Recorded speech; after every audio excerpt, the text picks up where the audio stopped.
Hello everyone, continuing on today with my rainy Sunday afternoon tradition of a very rough chronological tour through my Beatles collection. Extremely rough chronological tour through my Beatles collection.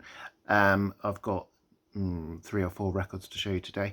Although I thought I'd let you know before I actually start showing you the records. 1970 Singapore press of Pepper with a different track listing. It had I Am the Walrus on. I can't remember what else, but it was weird. 3 tracks I think got switched out. Oh, it had Baby You're a Rich Man on it. I spotted that the other day on eBay and made an offer for 40 quid. Not intending to keep it at all, and so I stuck it straight back on, and I think I made about 120 quid on it. So keep an eye open for that. I mean, obviously I regret it now. I sort of regret not keeping it for my own collection, but you've got to make a couple of quid to spend on records here and there, and sometimes you've got to let a couple go.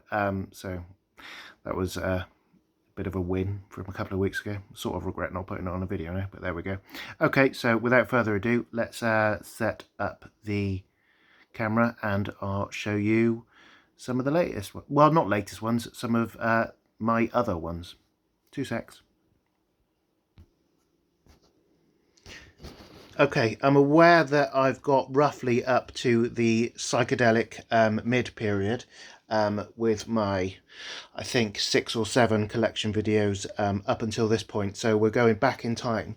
I'm showing you a second copy that I've got of this, which I have actually sold, and then it's been returned to me.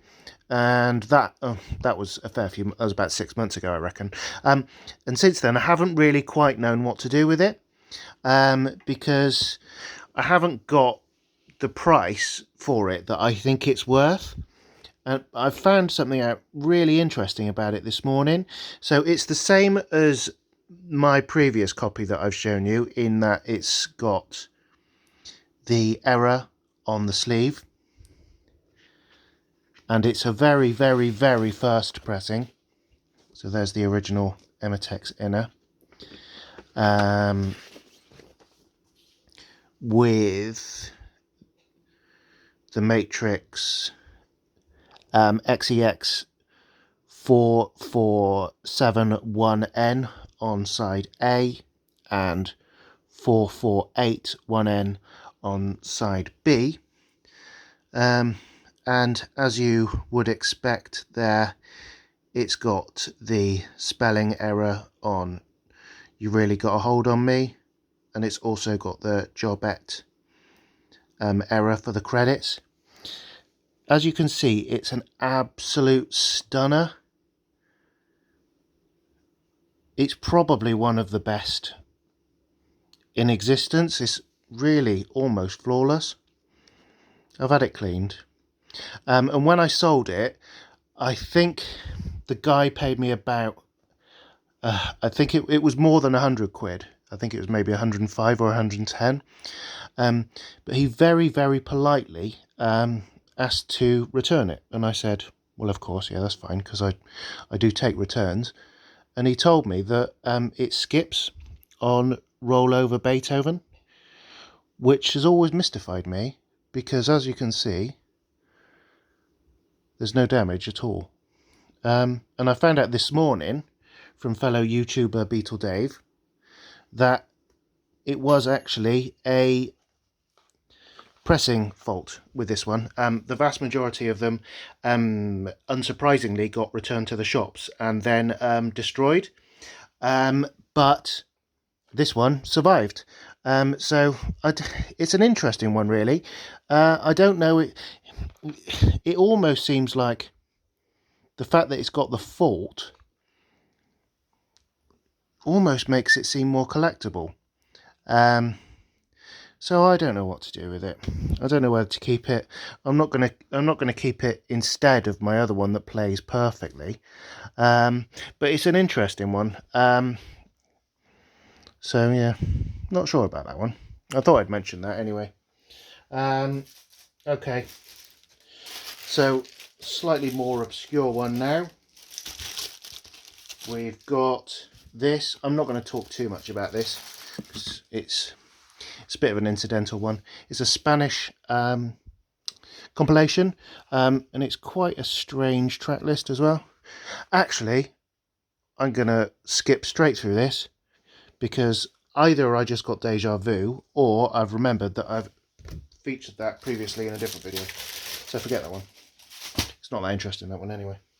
More interesting is this.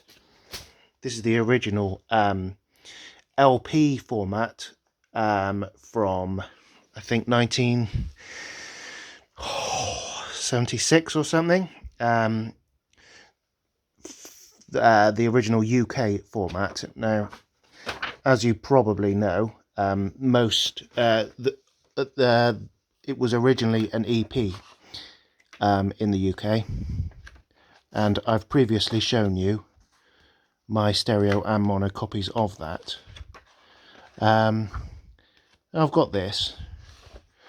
It's in lovely condition, as you can see. Let me just show you the record, and I'm pretty sure it's a first UK press. It's got the original inner sleeve there, and the main reason that I've kept this is because, once again, it's an absolute minter. Clearly not as valuable as a yellow and black era 60s copy, but you can still legitimately call it a first press. Look, and it's a beaut. I've probably only played it once or twice. Great track listing. So I sort of thought that I might sell this a while ago, and you'll see in a sec why. But I haven't quite got round to it. Another one that I'm not quite sure what to do with. So that's cool. Nice one. But my favourite that I'm showing you today is this.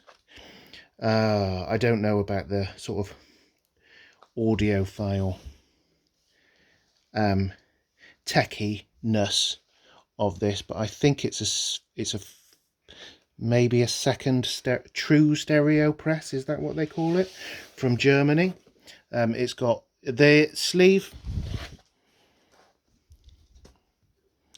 is a little bit beaten up. I think I repaired it there with some archive tape just because it was sort of wearing through, and I thought I'd catch it whilst I could. From the front it looks really nice and it's clean, but it's just a little shabby, and some youthful penmanship on the back there. I love the picture of John on this. Is that a Jewish style hat? I don't know quite, but it's a really good picture, that one. And this one, as you may not know, is famous for, that's a nice inner sleeve, look. This one is famous for the quality of its sound, and it is fantastic. I've listened to this a fair few times, actually. It's not in as good a condition as my UK one. You can see that there's a little bit of damage there. I've had it cleaned. Yeah, it's a little bit scrappy in comparison with some of my others, but it sounds absolutely amazing. You can hear each and every drum fill, hit on a tambourine, whatever. It's amazing. And it was only when I listened to this that I realised, actually, that this is genuinely quite inferior. This actually, in comparison, sounds quite muddy, indistinguishable, whereas this sounds clear as a whistle, which is all the more impressive, seeing as it's quite clearly had a lot more use than my UK copy. And I got that for a pretty decent price. They're quite valuable, those ones, because they are famous for how great they sound. I would say that it might actually be my best sounding Beatles record that I own. I think I got it for about 30 quid, which is a bit of a steal because they're worth much more than that. Very famous in terms of sound quality. And I thought, seeing as I'm here, just clear up a couple of earlier ones so that I don't have to go back to them. I think the next one I'm going to do is going to be a couple of copies of Revolver, and then it's really into end game as far as the collection is concerned, with obviously Abbey Road and White and Let It Be. But I thought I might as well show you these. I don't really play these. I'm not particularly enthusiastic about the EPs, but I've kept these because I got them in job lots, and they're really nice condition. Lovely items.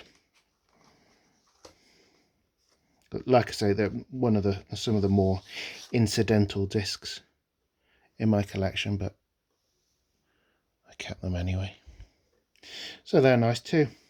Right, okay, so next time I think it will be a couple of copies of Revolver, one of which I have got on its way to me as we speak, which is dead exciting. So thanks for watching. If you enjoyed that, then please like and subscribe. Hello to Quinn Spears, who often comments on my videos. I'm glad you enjoy them. Hello to Joe as well, if you're watching, Joe. Thanks for pretending that you're dorky enough to enjoy these videos. And everybody else, thanks for watching, and I'll see you again soon. Cheers. Bye.